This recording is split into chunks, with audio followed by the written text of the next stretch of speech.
Haul the roll and go. Where am I to go? Meet Johnny, where am I to go? For I'm a young and a sailor lad, and where am I to go?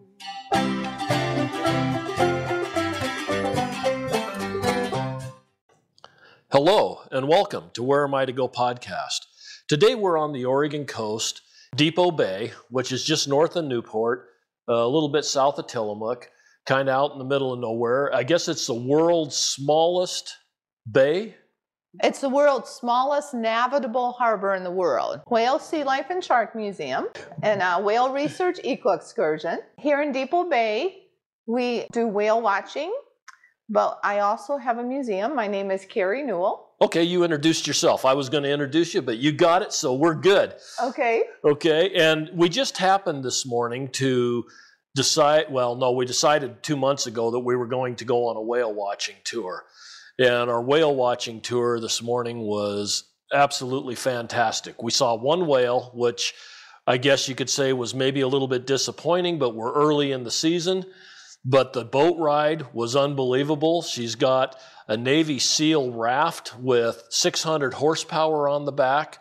This boat gets up and moves. It is comfortable. The seating is nice. It feels very safe. And Carrie did a fantastic job of captaining the boat, knew where the reefs were, knew where the whales were, or where the whale was, because that was the thing. And I can't imagine anything being more frustrating than being a guide and every day going out into an ocean that is millions of miles big, trying to find a whale that's 40 foot long. And being a guide for anything, it'd be tough, even though you know that they're there. Trying to find them and knowing which section of that little bit of ocean you're trying to find would be pretty difficult. But she did a good job. We were very impressed. The whale watching was good, and highly recommend Carrie for that. And we stepped inside to sign up this morning, and this museum is fantastic. She's got so much in here as far as the whales, the sharks, sea life. It's like a dry aquarium, I guess you could say. We went to the Newport Aquarium also. Very, very nice aquarium. But you've got a display that talks about all the different things, and you get to see the skeletons and baleen and all the other parts that you can't see at the museum because that's all inside the fish still. But you've got a lot of stuff that you can see that's inside outside. Thank you. Thank you. So let's go ahead and start with the museum. We've walked in, and you've got a little gift shop and a real nice mural of a couple of whales up on the wall. And then we turn to the right, and we get to the shark display. Tell us a little bit about this. So, Loren, well, first of all, let me tell you about my background just for a second. I would love for you to tell about your background. So, I do have 4 degrees. I'm originally from Michigan, and I followed my ex from Michigan to South Dakota. Got my first degree in fisheries and wildlife in South Dakota. And then I went to Utah. In Utah, I got a degree that was a composite of biology, specifically zoology, botany, and geology. There's tons of neat geology, of course, in Utah. And then went to Arizona. I got my master's in Arizona, and there I got a degree in invertebrate zoology and also did paleontology. And all the way I was starting to teach part-time, and when I got done with my master's in Flagstaff, Arizona, then I applied to one job, and I got it. And at that time I was by myself with my 2 girls and a different dog, and moved up and worked at a college in Eugene, Lane Community College. Also did a little bit of teaching at Oregon State. And then I've been here ever since. That was 1992. That's kind of a rough ride from the Great Lakes to the desert. I know. And then the ocean. I know. That's pretty cool. I know. And I got my last degree at Oregon State after I made a discovery with what the gray whales were eating. No one knew that. It was a brand new discovery. Matter of fact, Jean-Michel Cousteau, Jacques Cousteau's son, said, hey, Carrie, can I film your research? And I was only one of a number of researchers. He had this PBS show called Gray Whale Obstacle Course with researchers going all the way from Mexico up to Alaska. And I was in the middle of the segment, and I got to dive with the Cousteau divers. And so, and then they told me, they said, Carrie, with all your background, you should start a business. And I took their advice, and I got my first boat, and got my captain's license, and now it's been going on 20 years, 20 plus, and I'm still running trips, still making discoveries. I've been writing books on whales and all kinds of other sea life, and taking people out. And I'm retired from teaching now, but I'm not really retired because now, I got a lesson. Yeah, you're my new student now, Loren. So now I'm sharing all my collections since I was 4 to as many people as I can in my museum, my Whale, Sealife and Shark Museum. And my business is Whale Research Eco Excursions, OregonWhales.com. And so I just want to share with you the stuff in the museum. So we're going to share. Well, let's go back just a little bit. Okay. Okay. We watched the film before we went out on the boat this morning, which had the segment of you and Cousteau, which was really cool. Thank you. But you also had the history of how you found out what the whales were eating and some of the research that you had done. And I'd really like to know, how do you collect whale diarrhea? I saw this net, but if it's what I think it is, wouldn't it all just go right through the net? Oh, you're very smart. You have common sense there, Loren. So the thing is, I have a very fine plankton net. It's very fine mesh. Okay. And so that could work to collect it. It does look like reddish diarrhea, exactly. But how long do you follow a whale around before you actually, I mean, I've tried to collect dog urine before, and it's not an easy task. You're sliding underneath there hoping the dog doesn't move. I know. But I don't see how you do this out in the ocean in a boat, following it around with a net. Well, it only took me 3 years. Oh, is that all? That's it. But you know how excited I was when it finally occurred? I mean, I was beyond excitement. It's like, so it was very cool. So. That is awesome. And so what I do now too is, like, I don't always have my plankton net on the boat. So if people have a hat with mesh, I will ask to use their hat, which I have, and I can collect the chunks with it, and I'll give them a new hat. Really? But, yeah, I have. I just give them their hat back. Well, I could do that too, but it's. Tell them it's a scientific hat now, that nobody else has one like it. That's right. Don't wash it. Yeah. It's very smelly at times. So. Well, that's interesting to me that you'd follow a whale around for 3 years hoping to catch something. Well. But it was worth it because you got to meet Cousteau. Right. And you got to go out with their expedition. Yep. And you found something new and extremely interesting. Yeah. And it nailed down my last degree in biological oceanography, because no one knew. I mean, this was brand new. I mean, they thought they were eating amphipods. And my master's at NAU was with amphipods, and amphipods are in mud. And, these whales are feeding in kelp beds, and kelp's attached to the rock. So it's like, oh, I'm using my common sense here. It's like, okay, if amphipods are in mud, but the gray whales are in kelp beds, it's not making sense. So I put on scuba gear, dove, found the mysid shrimp, and then, started following gray whales around. It's like, hey, I want to know for sure. Because what I teach about is evidence-based. I just don't do some stuff. It's like, oh, this is how it occurs. If I don't know for sure, it's like, I have the evidence. I have proof. And you will see as I go through the museum, you will see how that proof will weave throughout the museum. I told my students for years, I said, what do your eyes show you and what does your common sense tell you? Because as a professor, I could have told you anything. And so many students believe everything that comes out of a professor's mouth.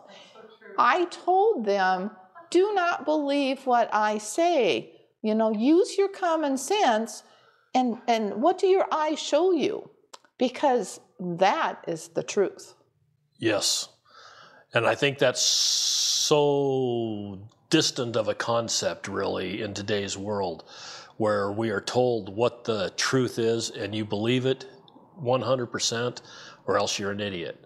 Exactly. And yeah, I have a problem with that. That's part of why I like museums, and part of why I like doing all the things that I do, is because I think that a lot of times people that have these conceptions are misconceptions. I totally agree. So anyway, we're looking at whales and sharks. Yes, so the shark section here, you will notice here, I have 25 plus stuffed sharks in my exhibit. There was a professor in the 50s, and I am not 100% sure how he got all his sharks. He was a marine biologist, but he has all these really cool stuffed sharks, zebra sharks, mako sharks, tiger sharks, guitar fish, you know, bull sharks, angel sharks. I mean, this bullmouth is really an interesting. I know the bullmouth guitar fish is one of my very favorites. It's got a head that's just huge, and it says that it. What does it say? It eats clams, so it digs down in the sand in order to get them. Yep. That's interesting. Oh, there's so many cool ones. I did a big shark section when I used to teach about my marine biology class, and it's phenomenal. But anyhow, he died. His wife got all these taxidermied sharks, and she didn't know what to do with them. So she sold them to a guy in Lincoln City, and then I got them from him. But you will see that you know, we have the shark, and many times I've had jaws donated, and there's little information, you know, underneath the picture in the jaw about each shark. You know, we need to save these sharks. I mean, they're at the top of the food chain along with the orcas, and, you know, one of the biggest things is shark fin soup. They kill sharks and they just cut off the fins and, you know, the pectoral fins, the pelvic fins, the dorsal fin, throw this living shark back in the water without any fins. It dies a very agonizing death.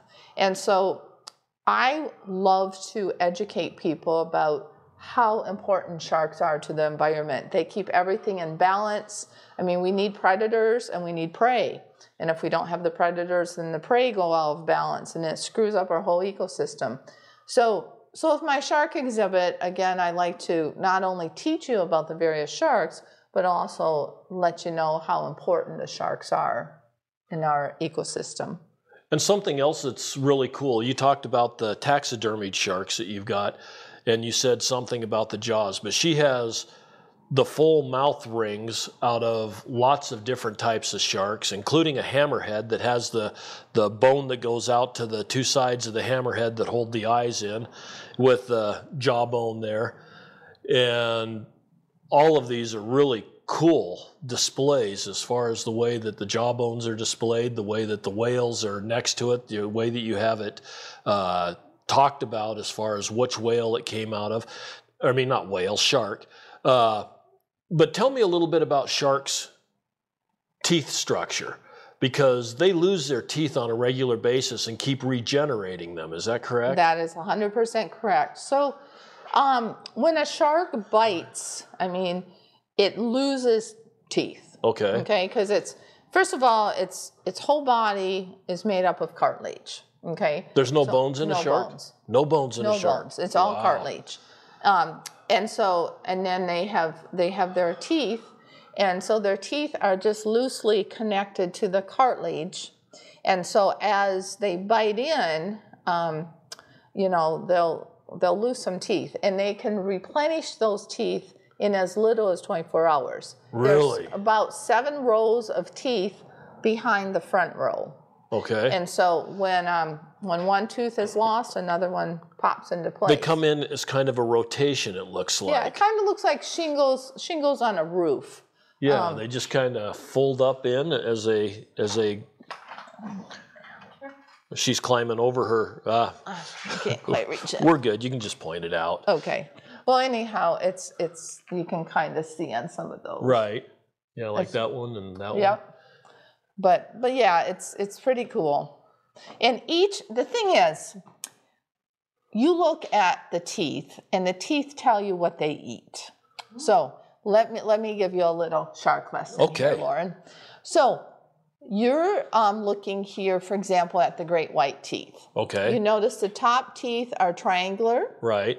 And they're also serrated. So also here, if you look at the bull shark, which is the most dangerous shark, even more dangerous than the great white, simply because it has very, very high testosterone levels, highest in the world, and it can go in fresh and salt water. That is my fear, is to see a bull shark.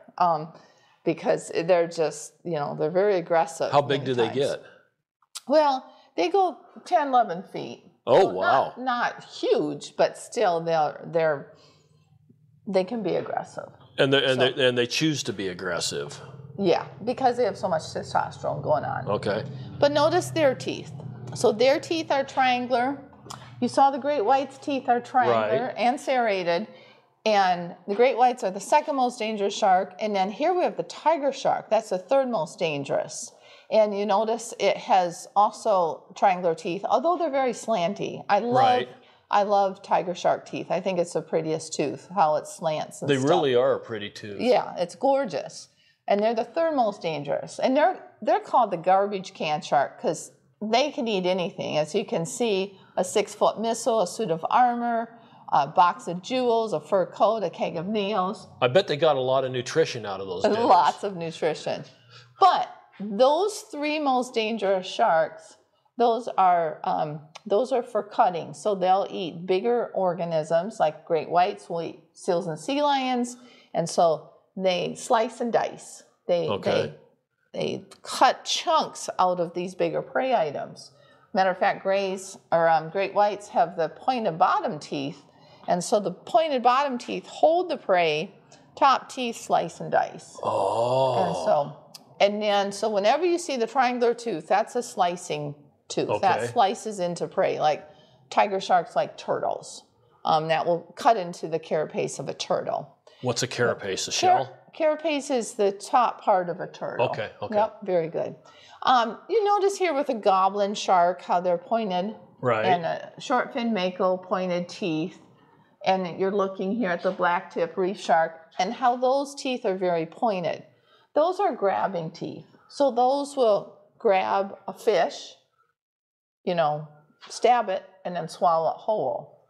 And so that's no slicing and dicing with that. Just grab, hold, swallow. Okay. And then we have like with some of our bottom-dwelling sharks and skates and rays, they have teeth that kind of look like pavement. And so they crush like crabs and clams, and they smash them. Those are our smashing tooth. Okay. So. Yeah, it's more like it almost looks like a snake scale. It does. All except it'd be more coarse, maybe more like a goat's upper. Yeah. Gums. Yep. Yeah. Okay. Yep. So anyhow, those are the three main types of teeth that we see. Huh. So and then, I didn't realize it was that varied.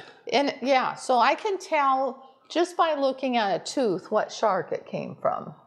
So, which is pretty cool. That's amazing. And then now, when you go digging in anthills or just out in the prairies, out in Arizona or Utah, and you find shark's teeth, are those like basically from a great white, or because most of those are usually pretty pointed, and some of them are pretty large. Yeah. Well, megalodon. I have a number of megalodon teeth. Okay. And I'll show them to you later. Okay. They're actually in my dinosaur room right now. Oh, yes, we've got a dinosaur room. So that is pretty cool. So let's come over here. I call this my tropical section. So in Oregon, we unfortunately have a lot of overcast days. Right. And they can be dreary and rainy. I was going to say just drizzly. Yeah. And I love the tropics. So I can come to my tropical exhibit here and just pretend I'm in the tropics. I have chairs in front of the tropical exhibit, and it's just like, oh yes, even though it's pouring outside, I can look at the tropics and see all the beautiful shells. You'll see my big giant clam shell here. This clam shell is 3.5 feet, yes, maybe not quite 4, about 3.5 feet. I'd say 3 to 3.5 feet round. Yeah. And so that is very rare to see anymore.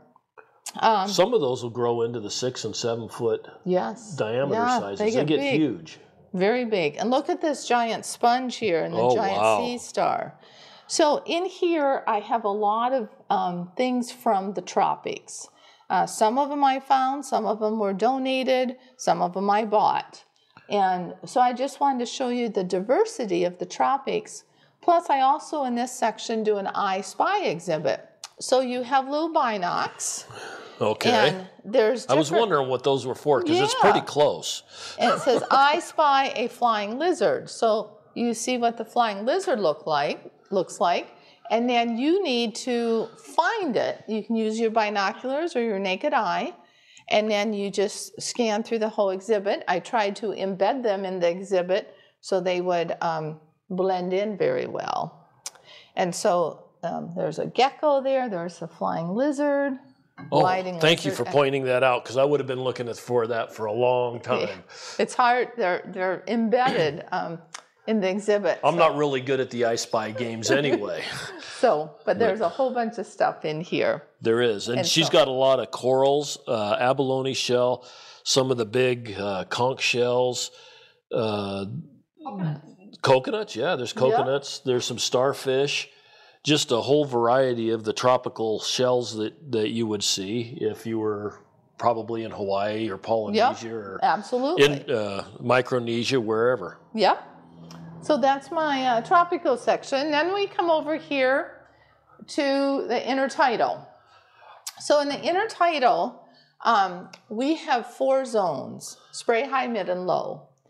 And when we went on our trip today, remember me telling you about Boiler Bay? Right. Okay, there's the boiler from Boiler Bay. Oh, okay. So in the early 1900s, what happened is a ship called the J.J. Marhofer crashed, and one of the 2 steam boilers washed up into the tide pools.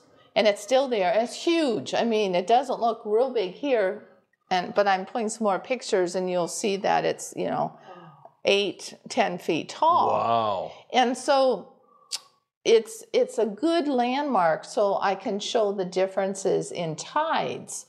As you notice, in the spray zone, it's mostly covered. Right. High zone, you see part of it. Mid zone, you see more of it. And low zone, you see the most of it. Well, the thing about the Oregon coast is that we can have huge variations in our tides. Matter of fact, as you see my 2x4 here, you'll notice it goes from a -3 up to a +10. Okay. So there can be 13 feet of vertical difference between the highest high tide and the lowest low tide. In a 12-hour period. Yes. That's a lot of difference. That's a lot.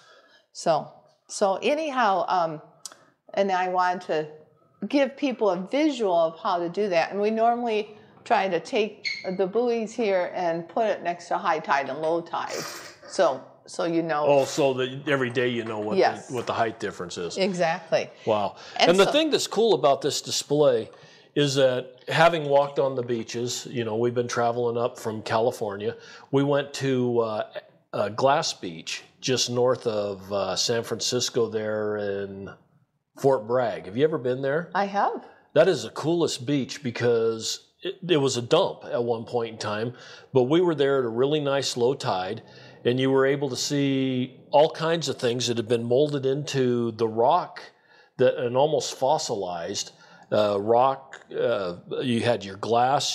There was a truck rear end out there that was incorporated into the rock, and it was just totally fascinating to see the way that the ocean had built around all of that. But there was so much sea life, like your urchins and your little crabs and starfish.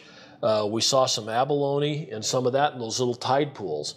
But then I'm sure if we'd have been there 6-8 hours later, we wouldn't have seen any of that because it would have all been underwater. But Absolutely. you have this set up to where you have the different water levels of, the ones that would be deeper and you'd only see it at low tide. Yep. And then some of the starfish and stuff seem to hang out even when the water isn't covering them all the way, and on up to where you have your mussels that are usually exposed, like on the jetties at high tide or low tide. Yeah, mid-tide. Yeah. So what I've done, Loren, is I've gone and on the spray zone, there's 3 distinctive organisms that you'll see. Like if the water's covering all this, you could see what's called this rock louse. It looks like a roly-poly bug. It's related to that. Okay. Little tiny, tiny snail shells called periwinkles. And then what's called a finger limpet. And then some barnacles. So those you'll only see during the spray zone, a higher water level. Everything else is going to be underneath the water. But as the tide's going out, then the high zone creatures will be seen. You can see these black turbans.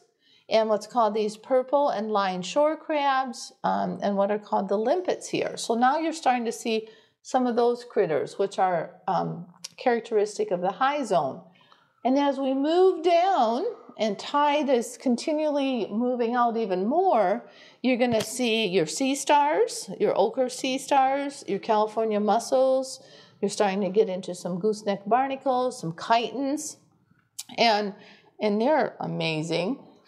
And then during the lowest tide, so 0 and less, we have all kinds of neat critters. I mean, we have sea urchins, this awesome gumboot chiton, one of my very favorite organisms in the intertidal. It's a mollusk.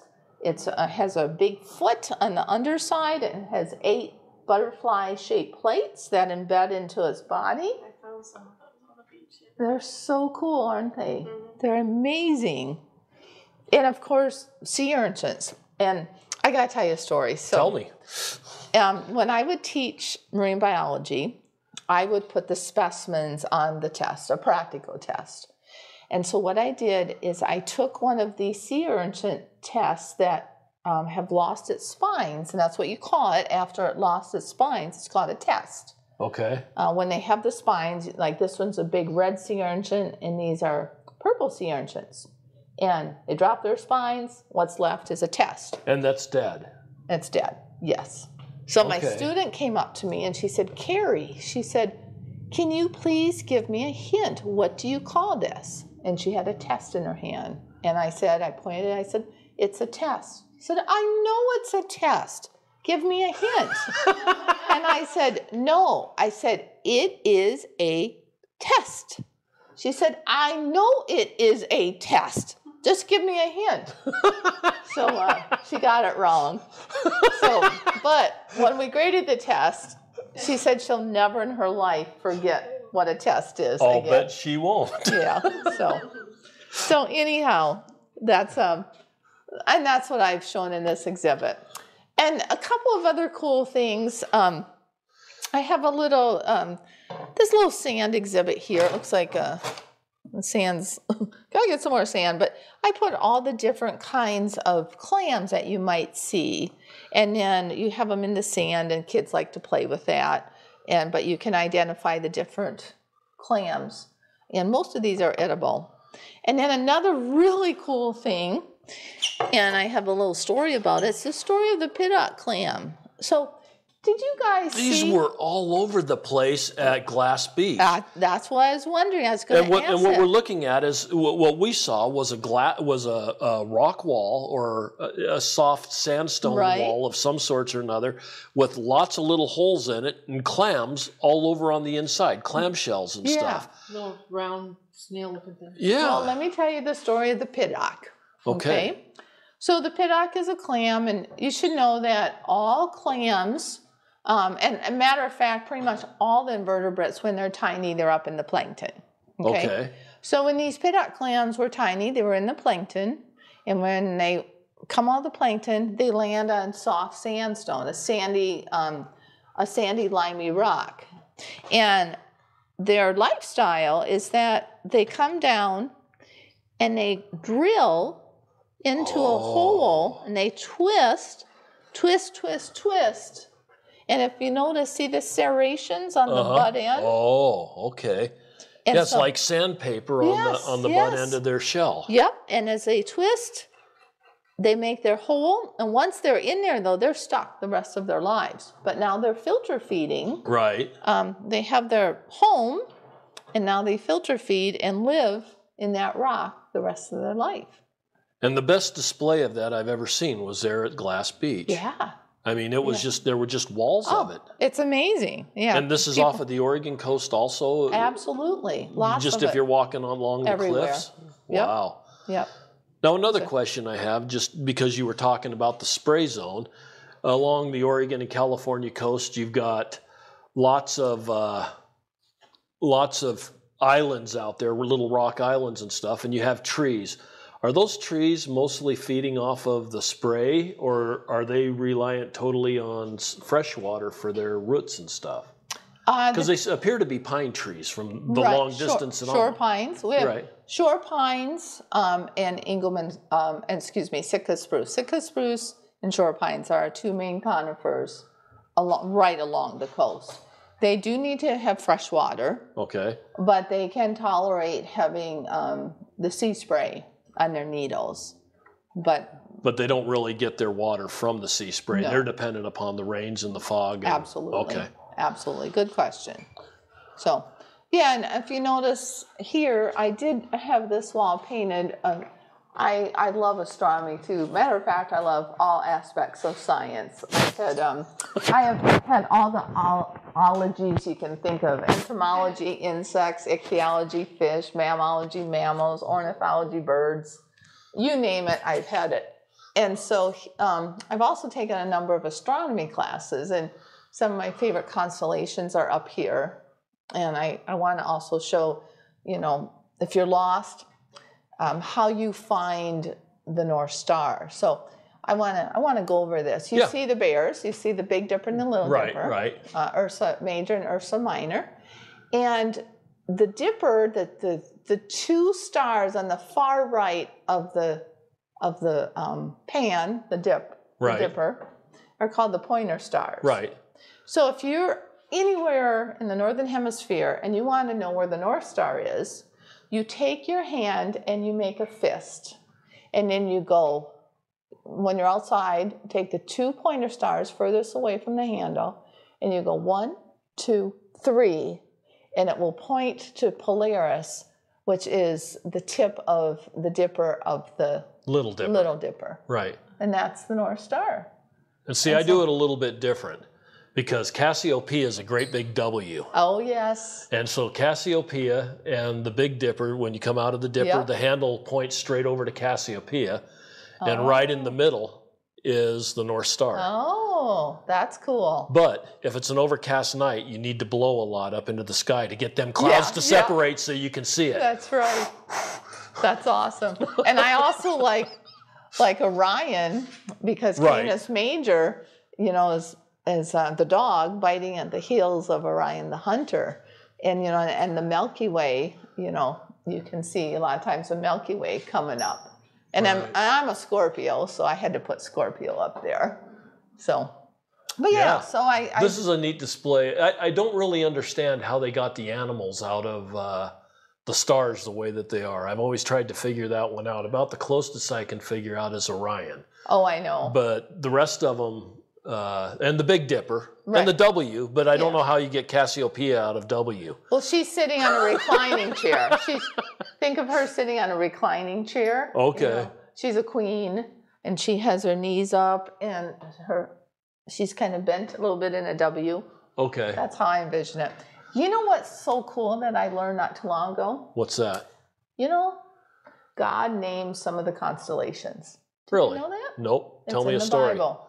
Yeah. So he named Orion the hunter. He named the bear. And he named Pleiades. And so it's in the Bible. Well, astrology's been around. Astronomy? Uh-oh, now I'm getting my two mixed up. Which one's the study of the stars, not the... Astronomy. Astronomy, right. Okay. Astronomy's been around forever. I mean, way before we, as modern man, They were using the stars to navigate, to tell seasons and everything else. I mean, you look at a lot of those old structures, and they knew exactly when the sun was going to be shining through the window in order to illuminate something, so that they knew when their seasons were. The Native Americans were all astronomers. Absolutely. And yeah, and now we think that it's some sort of great science, but I don't think we have half the knowledge that they had. I would agree. 500 years ago. 100%. In fact, hand 90% of the captains of ships or surveyors or anything else sextant and a compass, and tell them to point out which way they're supposed to go, and I'll bet most of them would be lost because they only understand GPS. Exactly. So I would totally agree with you. I think as we get smarter and we get more technology, we get dumber as far as common sense and the ability to do things. And I don't know I guess that if we have a major reset, which I think we've had resets in the past, I think if we have a major reset, you have to go back and relearn absolutely everything. How long does it take to develop a sextant? I know. To understand where you're sailing. I know. And yet those guys did it every single night. They sat out on their ships and they figured out exactly where they were, longitude, latitude, and they knew where they were going. I don't believe Columbus was lost when he found America. No. He wasn't lost. He just didn't know where he was. Yeah, I would agree. Well, let's start with my little cubbies here. So what I've done in all my science classes, we do a lot of taxonomy where you classify the organisms. And so I've classified various groups of organisms. And you'll see this is the fish group right here. And on the right side are pictures I took of fish off the Oregon coast. On the left side are pictures I took of fish in the tropics. Okay. And just so you start becoming familiar with that. And you'll notice here there's a picture of one of my grandsons, Luke. I took him on a paleontology dig. To Kemmer, Wyoming. I did. Because that's the only place that Kemmer, Wyoming is the only place that has these fish fossilized, and you can go out and dig them from their quarry. Absolutely. And I love them. And you'll notice the perfect preservation of the fish. Oh, yes. And even this one fish, look at, this is not from Kemmer, but notice this fish that even has the scales still on its body. It does. So, I mean, I want you to keep this in mind that, you know, here we have fossilized fish and modern day fish, and they look the same. So just kind of keep that in the back of your mind for a minute. Okay. So we're going to come up here to the next group of organisms. These are called the echinoderms. It's actually phylum Echinodermata. And you'll notice these posters that I have. I did those myself. And I want to share with as many people as possible, including my marine biology students. That's what I initially did these for. You were probably a really good teacher. Oh, I love my students. I love to teach, and I love my students. I mean, the hands-on that I can see going on in your class would just be phenomenal. Yeah, tons of hands-on. I mean, like I said, almost all this I use for my classes. I bought it out of my own money, and then so when I left, you know, I could take it. Never knew I was going to open a museum, but anyhow. So with echinoderms, first of all, are sea stars.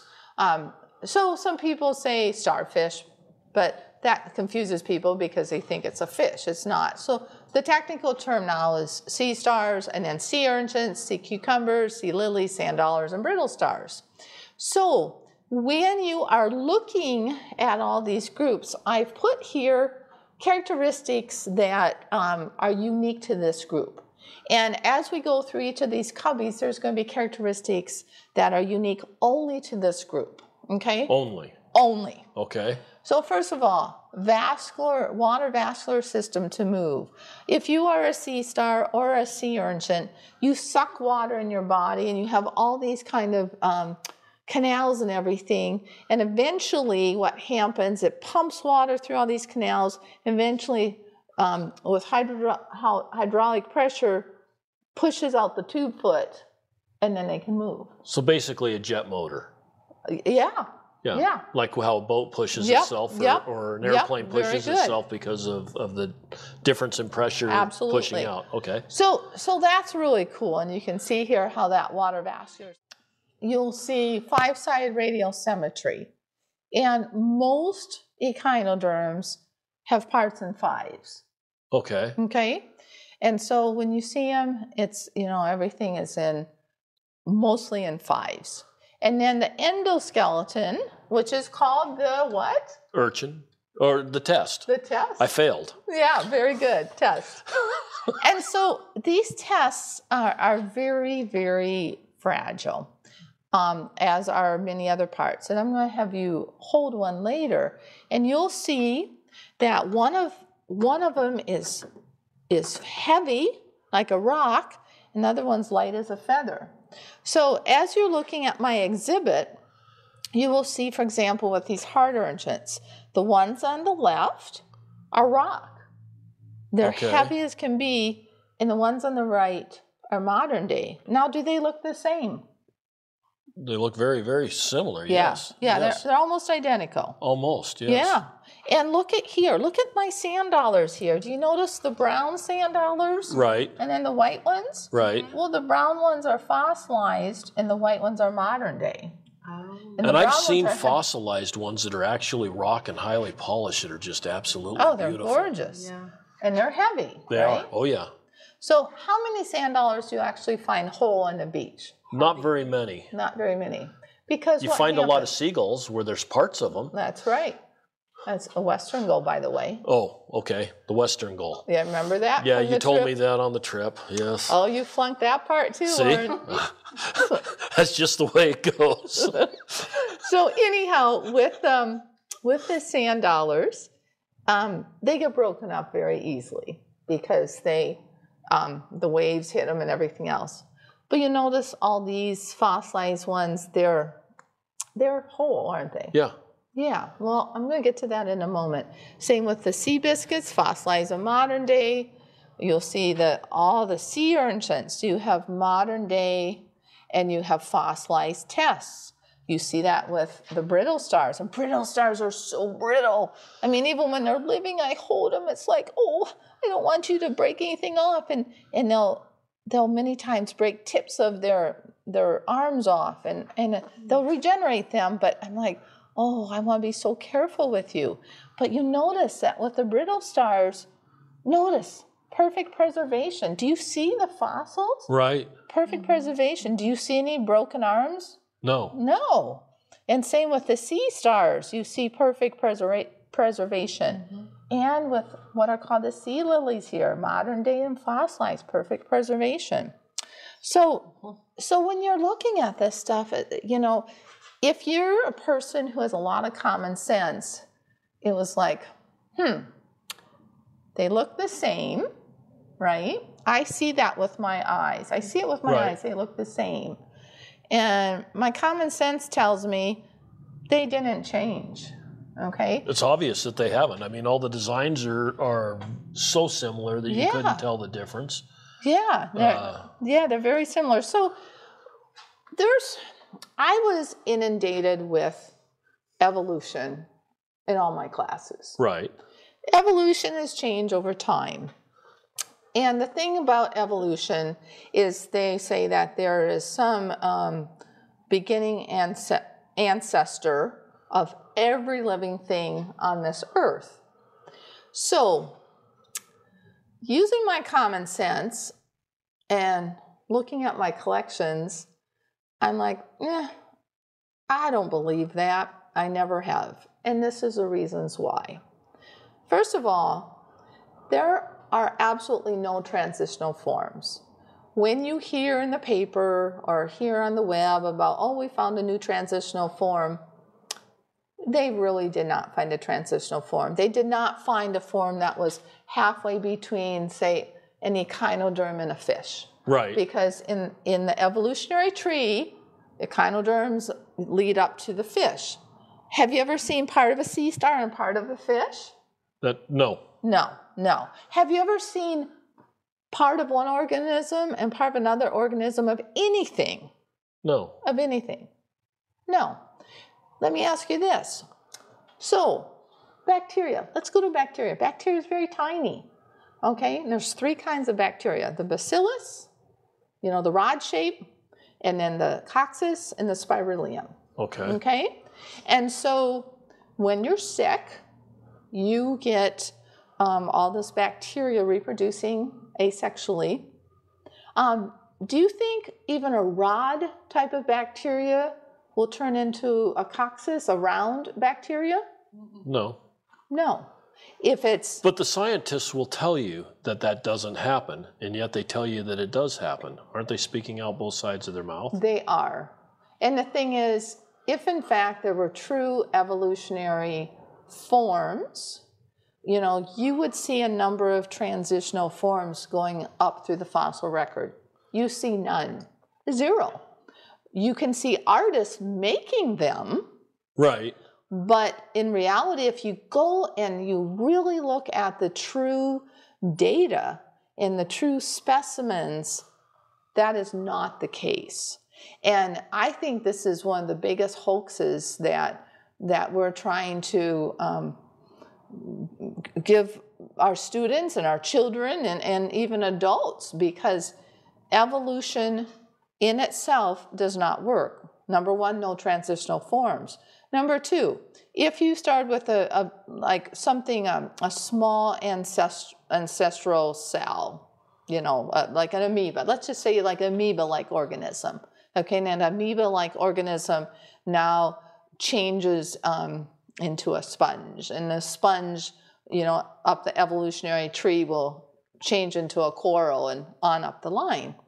The thing is you have all these gaps. You have the various phyla, you have the endpoints, but you never find the points in the middle. You have the endpoints, right? But you can't fill in those gaps with the transitional forms because we never find them.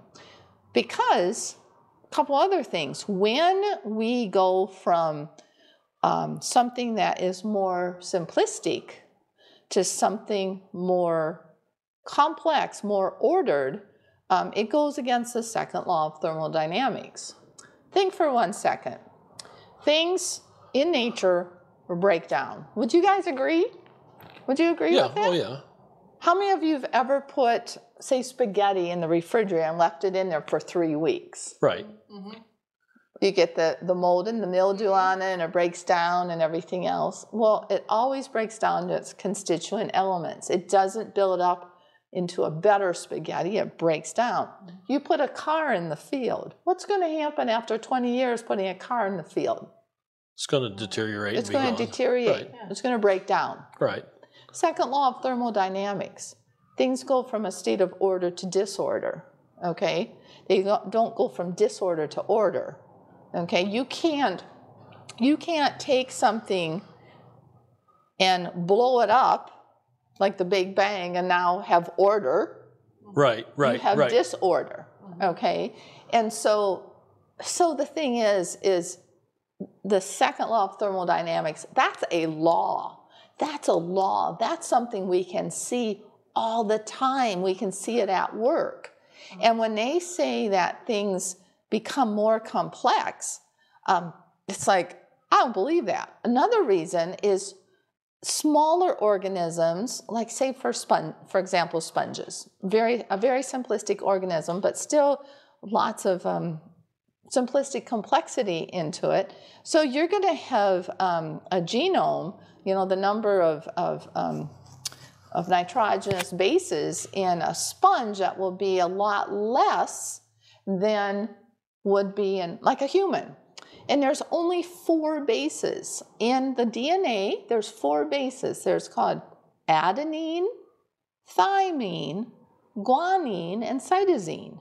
And in the DNA strand, A always bonds with T. Remember at. A goes with T and C with G. My name is Carrie. My mom's name is Grace. So I always said Carrie, Grace. CG go together, AT to go together. And so you have these to come together, and that forms the DNA. So if you are a sponge, you're not going to have a lot of the base pairs. I can't I don't know the genome off my head. Let's just say a sponge has 100, a genome of 100, okay? So humans, much more complex. How are you going to gain that extra DNA? How are you going to get those extra base pairs, the adenine, the thymine, the guanine, and cytosine? Should I run around with a DNA net? Should I run around here and try to grab them from the air? It doesn't work that way. And when mutations occur, you know, they say that evolution occurred with two major means happening. First of all, they said survival of the fittest. I agree. I see it all the time. You know, the most fit organism will survive. I see that. Right. I 100% agree with that. Second of all, they say you need adaptive mutations. Don't see it. Can you think of any adaptive mutations? So when that adenine and guanine and cytosine and thymine, you know, you have the A and the T and the C and the G, when they replicate, sometimes they repeat the pairs. Let's say we have an ATCG. And then all of a sudden now we have, when we replicate it, we inserted one too many. Now we have two ATCGs. And that duplicates things. It's going to cause a bad mutation. You know, it could cause a disease. It could cause, a lot of bad diseases have been caused by errors in replication of the DNA. So you do not see those adaptive mutations. I don't know of any. I always ask my students, I said, find me a case of an adaptive mutation to prove to me that evolution occurs. Well, if this has been going on for thousands or millions or trillions of years like they try to tell us, you would think that it would still be continuing today, and you would see a half starfish, half sea urchin, or you would see a half human, half horse, or whatever, because we're in the process of, but that's not the way it works. No. All we see is humans, horses, dogs, and horses and donkeys. Horses and donkeys can interbreed, but they produce an offspring they can't breed. Exactly. So the mutation can't continue on at a certain point. Right. Yeah, and so the thing is, the only one that I know that has a little bit of an adaptive mutation is sickle cell anemia. It is caused from a genetic mutation, and the cells are sickle-celled, you know, like a sickle, crescent moon shape, but you don't get malaria. So the part you don't get malaria, that's good. You know, so you could say, oh, that's an adaptive mutation. And I said that in one of my classes. And one of my students actually had a student with sickle cell anemia. She said, Carrie, how dare you say that sickle cell anemia is an adaptive mutation? She said, my daughter who has it has so many other problems. She says, yeah, she doesn't get malaria, but she has all these other problems because of that genetic mutation. She said, and so I quit saying that. I said, well, you know, I had to rephrase how I said that. So when they talk about evolution, they put some truth in some parts of it, but non-truth in other parts of it. So people get confused. It's like, well, yeah, I see survival of the fittest happening all the time. It's like, well, so do I. But how many times do you see adaptive mutations occurring? Zero. And so... What about adaptive mutations inside of a species? Like, let's say a moth, because I saw something one time, that's the reason I'm picking on the moth, where the moths that were hanging out in trees that were really brown were all brown, whereas moths that were hanging out in another tree that were lighter were picked off because they were too light, they were easily seen, so they ended up adapting to where the darker moths didn't hang out on the lighter trees, but you're following what I'm saying, even though it's all messed up. I know that study. So let me ask you this: is that adaptation, or survival of the fittest, or is that a genetic mutation? think about this. Survival of the fittest, an adaptation, Right. okay, which is the same, adaptation. You already have it in your genes. It's already pre-programmed in your genes.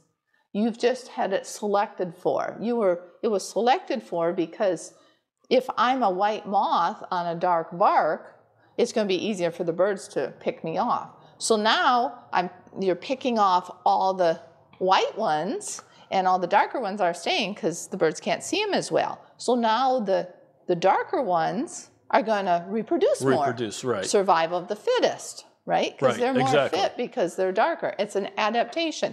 It's already in the genes. So it wasn't a mutation. It was an adaptation. And so many people confuse adaptations with mutations. Okay. Mutations are bad, you know. Right. A lot of them But are adaptations bad. aren't. Adaptations aren't.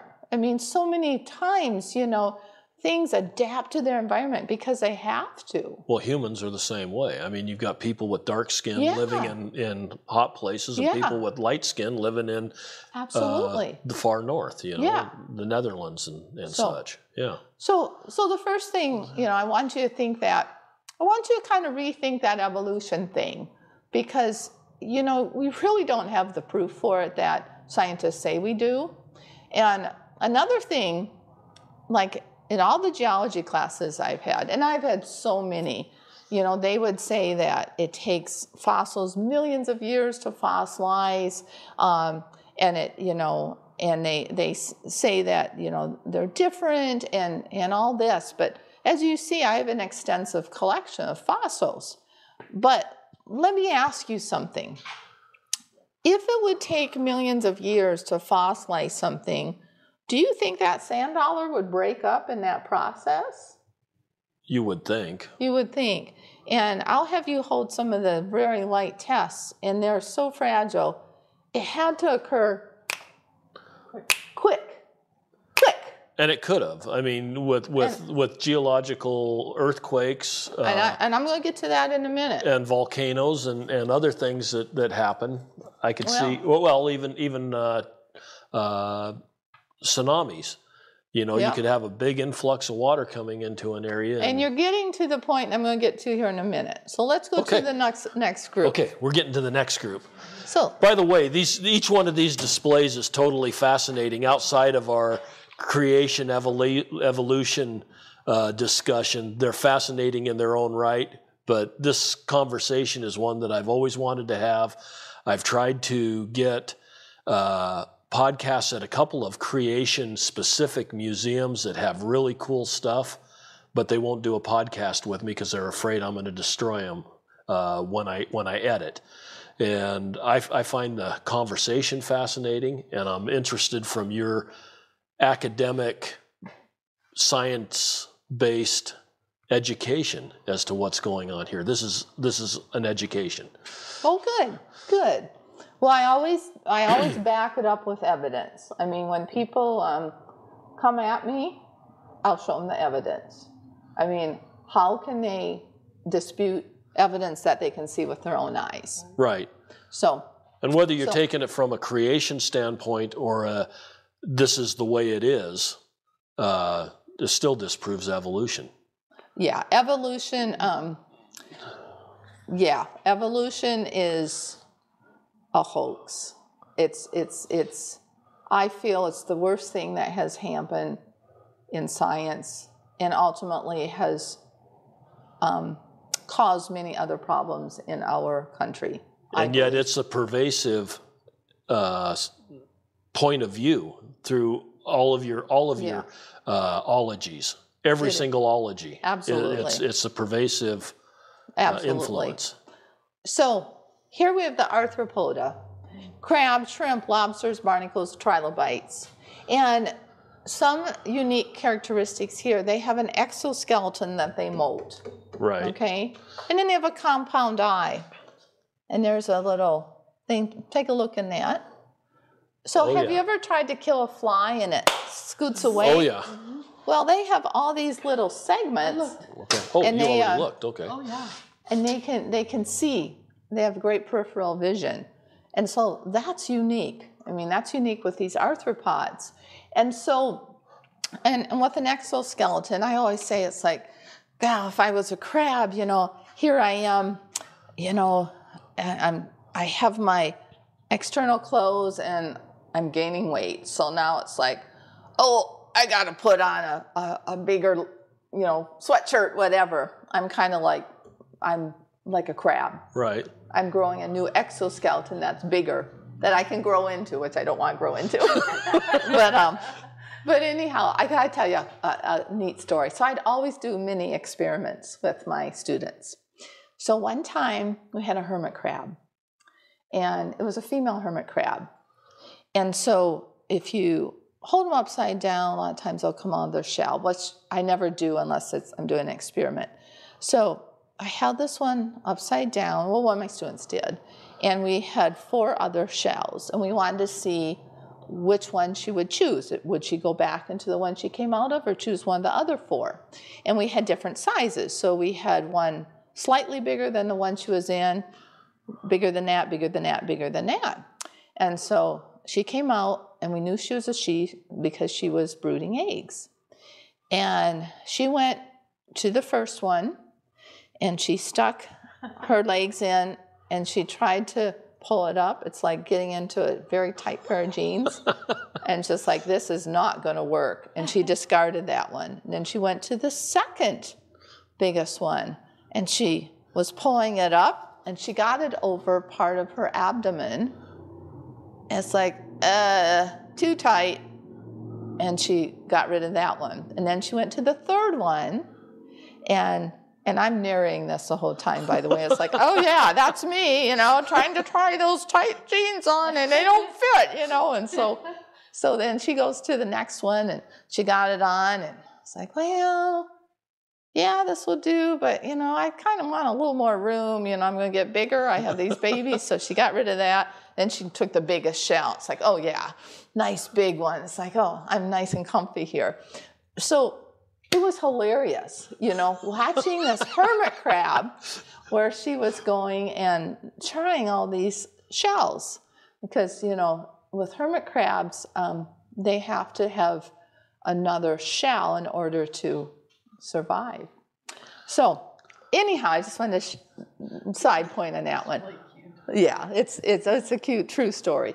So I want you to look here at the diversity of crabs, and we have trilobites, which are now extinct. We have horseshoe crabs. We have shrimp. But I want you to pay particular attention to this purple lobster. Okay. You see the purple lobster, and you see the fossilized lobster. Yeah. On that fossilized slab, do you see antennae? Yep. Yeah. Do you see pinchers? Yep. Yeah. The compound eye, and even on the shrimp. Right. You see all the parts, right? Somehow or another, I see purple in the stone. Yeah, it kind of looks a little brownish purple. So you see this one, you see that one. Look at this one right here. Do you see this crab? Yeah. You see the pink one, and then behind it, you see the one that has its Right. pinchers out, like this? Like it died right when it was ready to attack, like Pompeii. You've seen people from Pompeii. Yeah. Well, and all of these, you look at the actual fossil, you're seeing it with your own eyes, right? Right. Does your common sense tell you that it took millions of years for that to fossilize? Or does your common sense say it happened quickly? It happened quickly. Yeah, because if you are a crab and you're along the beach, and even if you just died, what's one wave going to do to your antennae and your pinchers and everything? It's going to tear you apart. It's going to tear you apart. Especially if there's western gulls around. Because they don't leave a whole lot. That's right. But do you see that in any of the fossils here? No, they're complete. They're complete. Mm-hmm. Do you see the trilobites? Yeah. Look at the spines on the trilobites. Right. Perfectly. Mm-hmm. So let's talk about how this could have occurred. Okay? So I believe 100% in Noah's Ark's flood. Okay. Okay? I believe the earth was created 6,000 years ago by God. I believe God created one of each type of creature. And I believe that over time it's diversified into, like, look at all the crabs. Hundreds and thousands of different species of crabs. But, you know, he probably created one, but he gave the genetic variability within the DNA to adapt to so many different environments. Okay? So that's, you know, we can look at the genealogies in the Bible about 6,000 years ago. Is that the same thing as evolution within a species? That's microevolution. Microevolution, I believe in microevolution. That's where things adapt within their groups.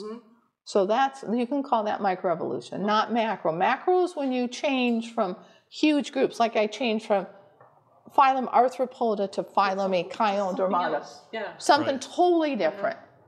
These are still within the same group. Yeah. Okay?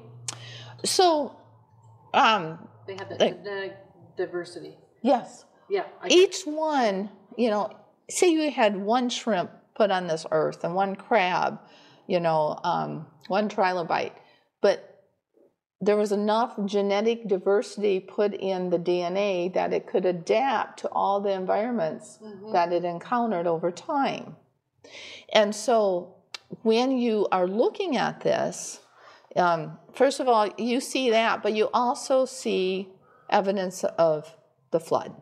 So notice the flood, again, you have lots of evidence through not only the Bible, but many, many, many cultures. I mean, cultures that don't believe in God, they talk about a great flood. Oh, yeah. About 45 to 4,600 years ago, there was a great flood. Okay? I personally believe it was a Noah's flood, but like I said, just do research. Cultures all over the world talk about a great flood. Now, envision this for 1 second. So you had the fountains of the deep, you know, breaking the continents apart. You had probably Pangea altogether, because at one time it was one big continent. Now the fountains of the deep are causing plate tectonics to occur and pushing that away, and, you know, a lot of volcanic activity. You had, you know, rain coming from above, you know, water coming from below, all kinds of stuff was happening. And this happened for a year. The floodwaters were on the earth for a year. So think about big mountains, okay?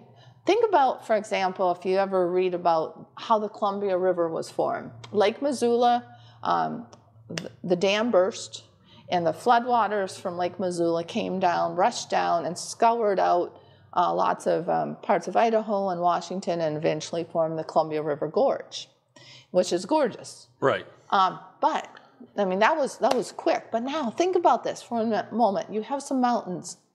For a year, you have floodwaters just tearing these mountains apart. You have big boulders that were ripped off these mountains, okay? And now they're churning up. They're tumbling and tumbling and tumbling. What's going to happen to the size of those?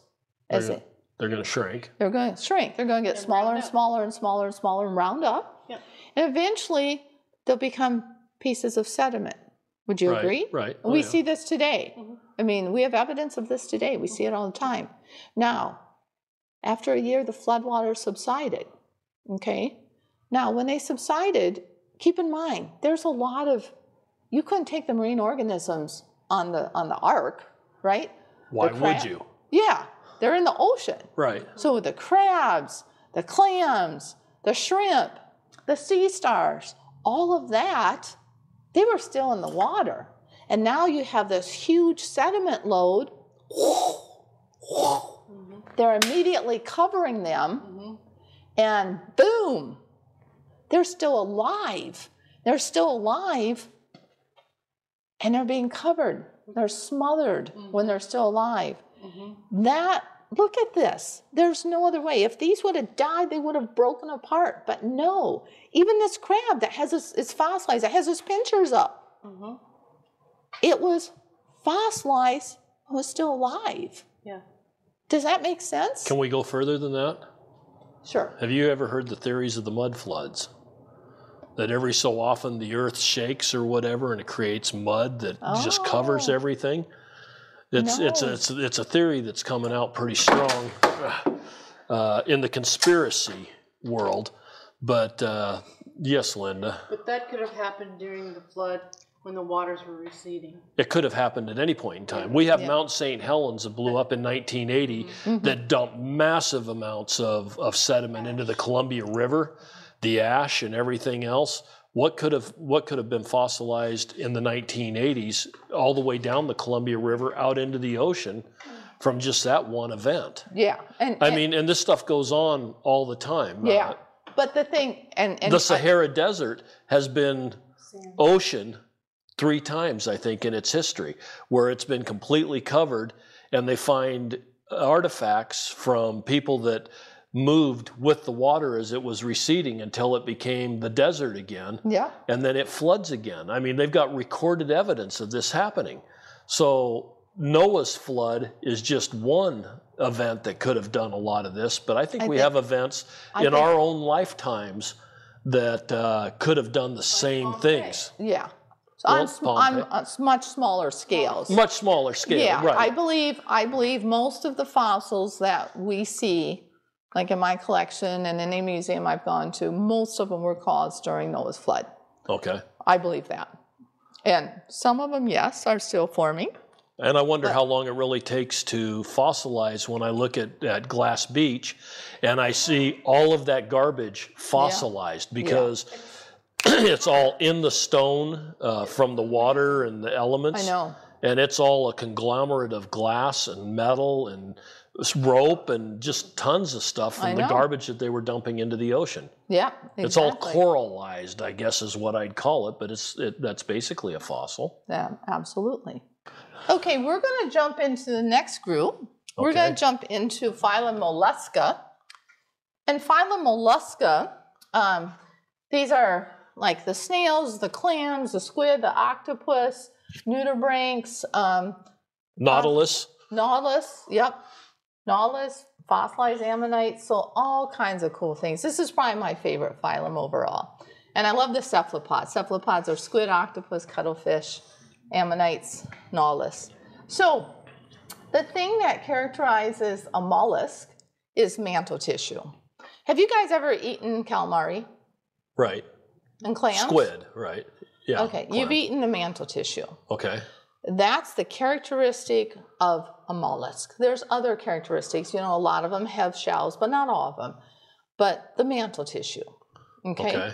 So I want you to think for one moment about eating a clam. Have you ever cooked clams? Oh, yeah. Okay. So when a clam is living, I have in my hand right now a butter clam. So when this butter clam is living, is it going to be shut like this or is it going to be open? It's going to be open. When it's living. When it's living? No, the neck comes out in order to get their food. Yeah. Okay, so it'd be closed. It'd be closed because they don't want to be open because a predator would eat them. Right, right. So they want to be closed. But the siphon comes out. Right, okay. Right? The siphon comes out. So anyhow, you have your siphon, and that's for feeding, breathing, and excreting. Okay? Now, when you cook clams, what happens when you cook a clam? They open up. They open up. Right. Okay? So there is a beach down here, Beverly Beach. Right. You we stayed there. Right. And I've collected tons of fossils off that beach. That's a really cool beach. It's a very cool There's beach. some really interesting rock formations as you get down toward Yaquina Head. Absolutely. Yeah. So I want you to look at the clams that you all have in your hands. Okay. Now, what do you see about these clams? Are they opened or are they shut? Shut. I'd say they're partially open. Well, they're mostly shut. Right. That's some sediment in there. Right. So, but they're pretty much shut. Okay. You can see a tiny bit of the sediment, but they're shut tight. Okay. So, Loren, you just told me that when a clam dies, it opens up. Right. Okay. So, if these were fossilized and they're shut, they were fossilized when they were what? Live. Still alive. How else would have you had all these clams being shut? Because if they would have died, they would have been open. But that's more evidence that they were very quickly covered with sediment, with floodwaters, and they died when they were still alive. Or else they would have, all clams open up when they die. Now, could this have happened, just as a curiosity standpoint, could this have happened with the tides? Because I know, like your shipwrecks, they end up, the Peter Iredale, I just saw a video of somebody that had taken a drone footage, and you can see the whole Peter Iredale out there, but yet when we go next week, we're only going to see the bow. Right. Because that uncovers and covers back up. Is it possible that these beds in a major storm or major tide flux buried quickly, like in the oyster beds or something like that, and remained that way for a month or a period of time? They could, but you have to have the right conditions. Right. But I'm always open to. I'm just thinking right conditions could be at any point in time, depending on what kind of environmental issue is going on. Right. But we have fossilized clams like this all over the world. Right. And even Mount Everest has, you have marine life fossilized on Mount Everest. We have it on top of the bighorns in Wyoming. Yeah. I mean, it's corals and all of that up there. And even look at your ammonites versus your Nautilus shell. Right. They all have chambers. And in a modern day Nautilus shell, they have a tube that connects all the chambers. So they suck water in if they want to sink. They pull water out if they want to go up and fill it with gases, each chamber. So we don't know for sure because we didn't see Nautilus when they were living, but probably they did the same thing. Right. They still had the chambers and everything else. So on these, they were covered up and they couldn't escape. Yes, exactly. Yeah. A lot of sediment. Right. Yep. So. Wow. This is too cool. Yeah. So, I can put those in my pocket. Thank you. Also, I want to show you one other cool thing. One of my neatest things in here is a blue-ringed octopus. Yes. That's found in the tide pools of Australia. They don't get any bigger than that. They're smaller than the palm of your hand. They can kill a person in 3 minutes. Really? See, it's got stings, or? Yeah, it has a venom with its beak. It beaks you. So it'd have to be kind of sprawled out on you in order to sting you? Yep. Okay. Yep. Often? Not real often. But sometimes. Phylum Nidaria, these are the jellies, the sea anemones, the corals, hydroid colonies, sea fans, and gorgonians. Again, lots of diversity here, lots of diversity in the corals, fossilized and modern day corals. You can see them side by side. I could spend hours talking just about Nidarians, but they're three unique things is they have stinging cells called nematocysts, and that's why you don't want to touch like the Portuguese man of war or anything. Right. Even if you touch a giant green sea anemone, when you touch it, it sticks to you. That's because the barbs are actually stinging your finger, but you can't. It's hard to feel. Right. And then also, you have the giant green, which has symbiotically within its tentacles, it has a type of green algae. That's what makes it green. So if you put it in the cave, guess what happens to the green color? It's white. Yeah, because the zooxanthellae, the green algae, leave. Zoochlorellae and zooxanthellae. Isn't that interesting? Wow. Yeah. So again, it doesn't. There's a theory in evolution that two organisms lived in each other and that formed another organism.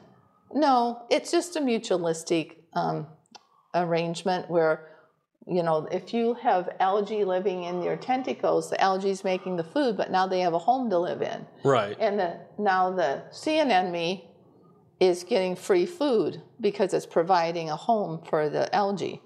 It's mutualism. So, same thing with corals. There's just so much. But they also have the polyp and medusa form. So if you're a sea anemone and you're a polyp, I want all you guys to act like a polyp. Put your mouth and your arms up in the air. Now you're a polyp. You're a sea anemone. Now bend down. You're the medusa form. your tentacles and your mouth are underneath. Now you're the Medusa form. In my marine biology class, I go polyp, arms up, mouth up, Medusa, arms down, mouth down. And so that's characteristic. You have those two forms, and then also you have a blind sac. So if you're a giant green sea anemone, or if you are a jelly, everything goes in one end and comes out the same end. How would you like eating and pooping out of the same orifice? Not really. No. So anyhow, a little bit about Cnidarians, and That puts a strange twist on the word life cycle. exactly. And then the last one here is phylum Porifera. Porifera has pores. Pores in their body's made either of spongin, feel that, Loren? Squishy. Right. And spicules are hard. Okay? And they filter feed with these collar cells. So they have these tiny little cells. Their whole body's made up of maybe half a dozen types of cells. They're cellular based. Their whole body, they don't have tissues, they don't have organs, but they're still very, they've been around forever. They haven't changed into anything. A sponge is a sponge, but they have just single cells that work together to form their functions.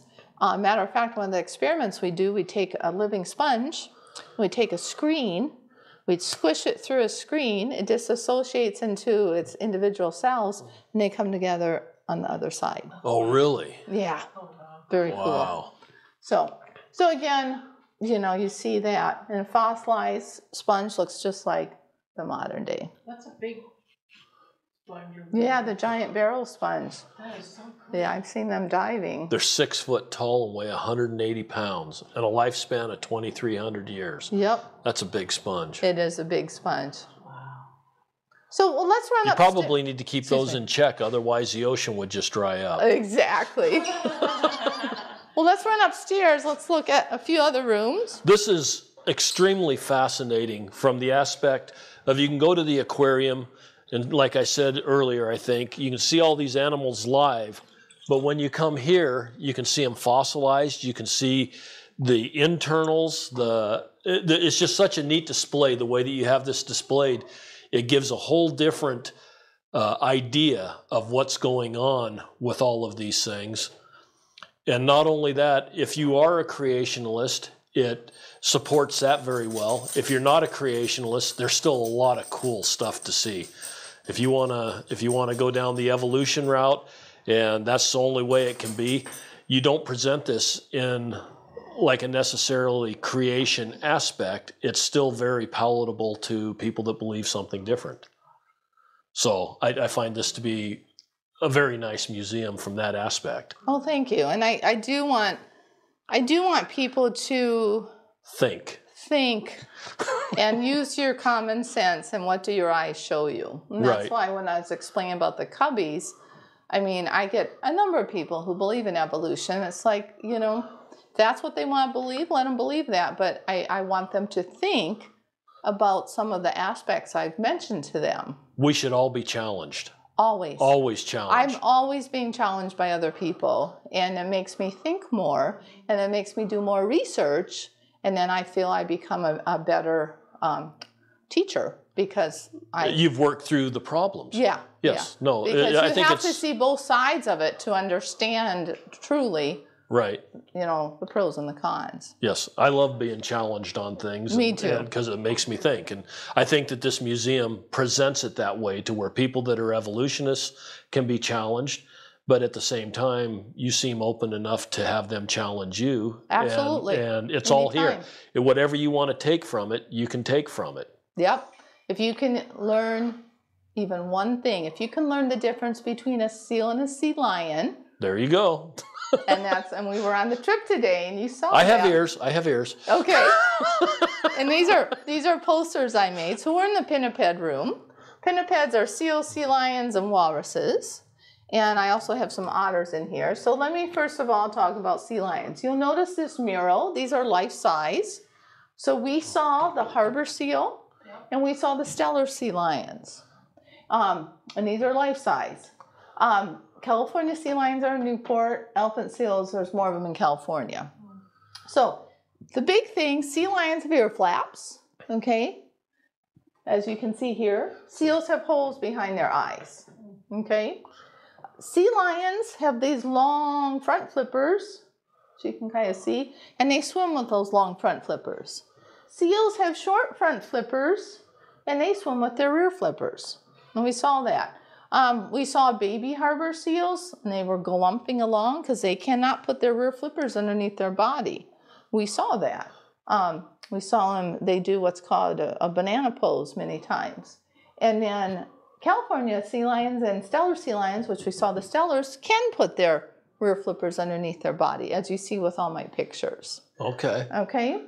And so I love teaching people the difference between seals and sea lions because so many people don't know the difference. They'll call a seal a sea lion or a sea lion a seal. It drives me crazy. So I like to educate them. Same thing with otters. How do you tell a sea otter from a river otter? If you see one laying on their back, hitting a clam, it's going to be a sea otter. If you see it on its belly, even if it is on the ocean, has a long tail and it's chasing after a fish, it's going to be a river otter. Okay? No. No. River otters don't. River otters, their fish eaters are fast. They're long, they're slim, they have a long tail. They can be in the ocean. I have a family of river otters living on my dock. But sea otters are slow. They're clumsy, very clumsy on land. River otters are very quick on land. Sea otters, they're going for stationary food, like clams, sea urchins, abalone, stuff like that. Question? Yeah, they said that in Newport that the sea otters were no longer existing in Oregon. That is true. That is true. I have seen them when I was younger. I mean, I grew up in Portland, and we used to come down scuba diving down here on the coast around Tillamook and stuff. When we'd go out on Barview Jetty, we used to see them all the time out there breaking shells. Oh, really? Yeah, I've seen two sea otters here. So. Yeah. When did they become non-existent here? Most of them died out around the early 1900s because they were killing them for their fur. Because, see, I would have seen them in the late, probably like 76 through 85. Because we'd always, like I said, we'd go down and hang out at Barview Jetty. That was kind of our place to hang out. And I saw otters out there quite a bit, floating on their back, and they would be breaking the. Yeah, I wasn't here then, so I. It's just interesting to me because there's that they tried to reintroduce them for a while. They did try reintroducing them. Yep, but that didn't stick. They're going to try again here soon. So if you're in Oregon and you see an otter, it's a river otter. Yes. Yes. Most likely, 98%. So you see in this display, I have stellar sea lions and the skull, California sea lion and skull. Wow. Harbor seal and skull, river otter and skull. Sea otter and skull and river otter and skull. And then also up here, this is the extinct stellar sea cow, replica of the skull. The stellar sea cow was discovered in 1741 by George William Steller. And 27 years later, man caused its extinction in the Commander Islands up around Alaska. But we still have like manatees and dugongs, which are relatives of the stellar sea cow. Matter of fact, one of my captains now, her name's Alyssa. Her mom and dad run Crystal River Water Sports. And Alyssa worked for me in 2019, her and Colby. And then I actually got to be a captain and a naturalist working with them last winter in Florida. And now Alyssa and Colby are back with me here working this year. So in the winter now, I am working with manatees. That is cool. Yeah, and I love manatees too. I mean, they'll come right up to you within inches, and they like to interact with you. And what's that outfit called in Florida?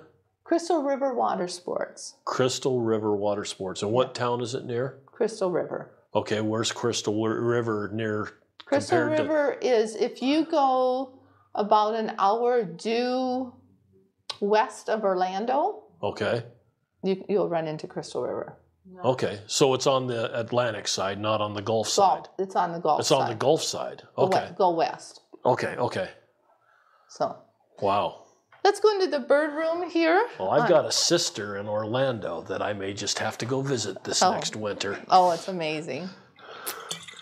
So there's a lot of cool birds out there. I'm a big birder. I've been a birder for over 34 years. Taught bird classes all those years. The big thing that I told my students and I tell my people on the boat is there's no such thing as a seagull. There's western gulls, and there's herring gulls, and there's ring-billed gulls, and there's mew gulls, and laughing gulls. All kinds of gulls, but no seagulls. Although they're bay gulls, and they're good to eat. Well, I was going to say there's inland gulls too, because every once in a while you see them all the way in. Yeah. Well, we saw a bunch in New Mexico this last winter when we were there. And we have them in Wyoming. Ring-billed gulls. We have pelicans in Wyoming. White pelicans. Explain that. You don't have to. I'm just throwing that out there as a what the heck. Yeah, I can tell you about that too. So anyhow, on the western gulls, they have a red dot. That red dot is a little puke button. And you can see here the red dot. Those are the babies. That's a baby that's a little older. And so the babies come up to the red dot and they go peck, peck, peck, and parents go, bleh. Babies go, ooh, num, num, num. And so that's how the babies get food for sometimes up to a year. Parents don't like them to stay with them that long, but I have seen chicks going after their mothers when they're a year old. Wow. And then we had the common murres. I love murres. They're related to puffins. The dad takes care of the chick after the chick hatches. Mom takes off to the seafood buffet. Then dad feeds the chick for the next 3 months, as you can see in these pictures. And then we have... So do they mate for life? Yes, they will mate, well, for the season, and then they disperse. And they most of the time, the same pairs come back. Okay. We saw pelagic cormorants with a white rump, Brand's cormorants. I think we saw pelicans. We did see some brown pelicans, yes. So brown pelicans are in the ocean, white pelicans are on lakes. Okay. So white pelicans are inland, brown pelicans are ocean. So, which is cool. We've been seeing lots of seagulls, and so we were wondering, there's the white, or not seagulls, but... Gulls. Western gulls. Western gulls. And there's the ones with white and the brown, and then there's ones with brown and white kind of all over them. Good job, Haley. So western gulls take 4 years to become an adult. The first year they're all brown. Matter of fact, I have a display here that's covered. And so first year it's all brown. Second year they're half brown, half white. And that one fell down. And third year they look like an adult, but they have black on their bill. And then it's the fourth year that they actually get the red dot. And is it only the females that have the red dot? No, both sexes. And so the chicks will feed off of the males also. Yep. Wow. And there again, they work as a parenting crew? Yes. Okay. Yep. That's interesting. Oh, it is. So then if you walk through this little archway, you come into my dinosaur room. Please don't hit your head.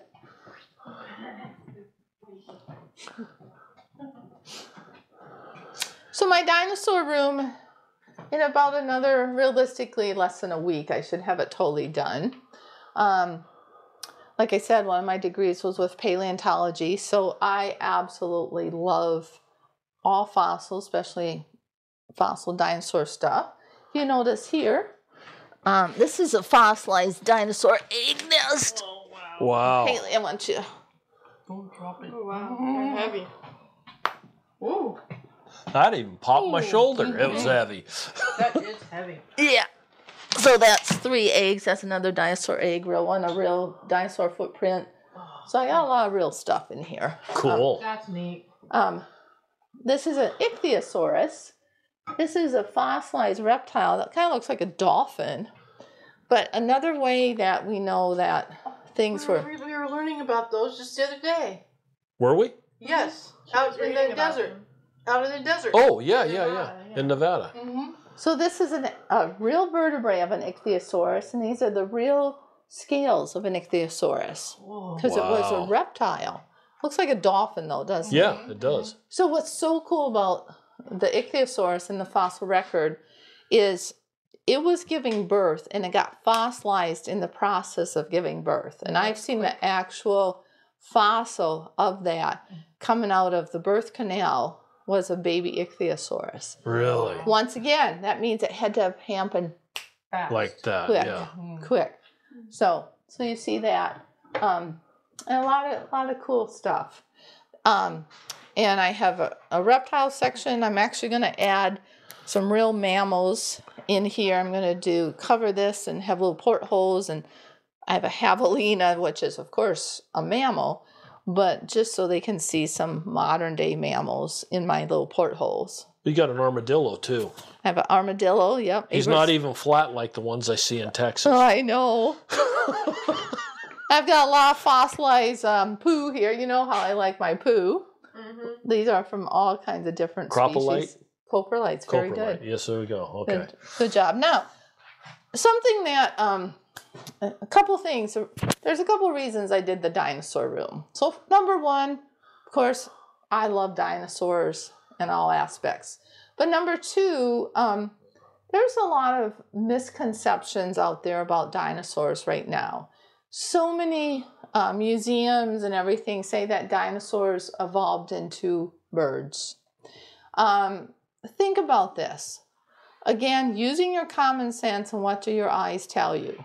So, if you are a dinosaur, first of all, let me tell you, dinosaurs and birds are side by side in the fossil record. So I don't know how one could turn into another when they're already together in the fossil record. That's one issue.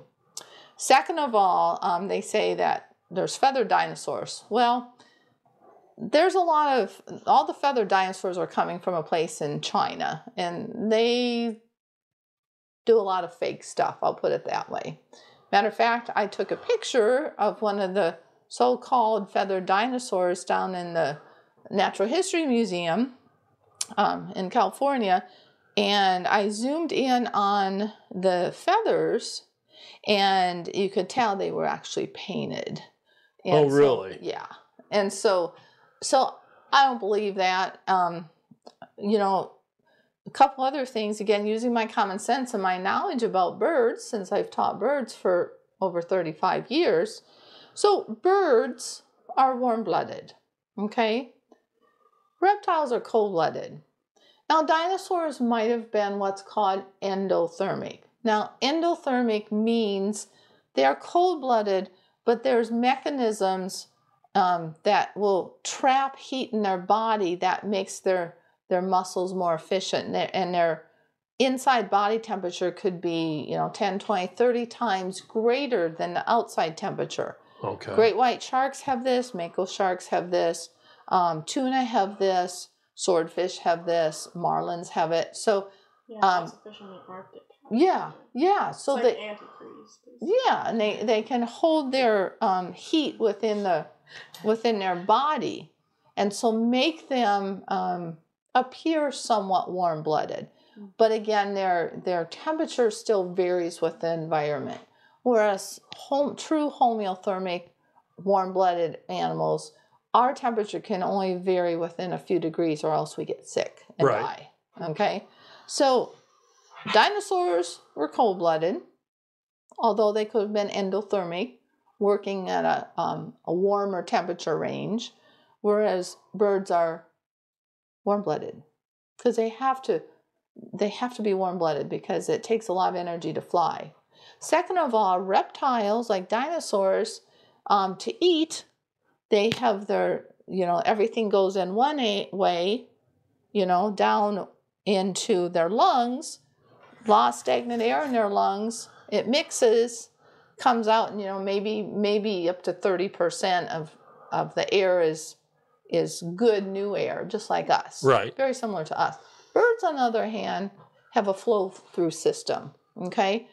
They're much more efficient. You don't have all the stale air, so their ventilation system, their breathing is like 90 to 95% efficient new air. Really? You have to have that in order to fly, because flying expends so much energy. So there's so many major differences. How could you take something cold-blooded and make it warm-blooded? How could you take something that had a breathing system, like a lizard, and change into a breathing system like a bird? The transitional forms wouldn't survive, if there were transitional forms. Plus, the scales, they'd say that the scales turned into feathers. Well, the scales and the feathers are two totally different layers of the skin. They're not even together. I mean, there's so many differences. I mean, it's just like day and night. Plus, dinosaurs now, they're looking at the bones of dinosaurs, and they're finding red blood cells in the bones, like T-Rex femur, Triceratop horns. There's so many new finds of dinosaurs being